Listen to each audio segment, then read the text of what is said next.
ब्लॉगमध्ये स्वागत आहे मित्रांनो. पाऊस मित्रांनो 2 दिवसापासून कसं भारी पाऊस चालू आहे मित्रांनो.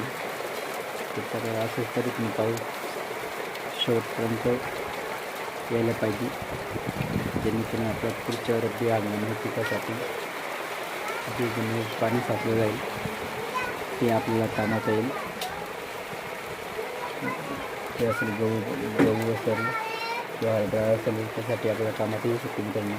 पाणी त्यांनी तेवढं साचलं आहे तेवढ्या पुढच्या हिवाळी हिवाळ्यामध्ये आपले पिकं असतात, कांदे गहू पिकं असतात, त्यांना कामात येईल. शेवटपर्यंत पाणी असतात त्यांचाही होणार नाही आणि पाणी असलेल्या जमिनीतलंही कामात येतं मित्रांनो. शेवटपर्यंत आपल्या कांदे लागवड असेल किंवा हरभरा गहू यासाठी लागणारे पाणी आपल्या लई उपयोग होते मित्रांनो. व्हिडिओ आवडला लाईक शेअर कमेंट करा, सबस्क्राईब करा.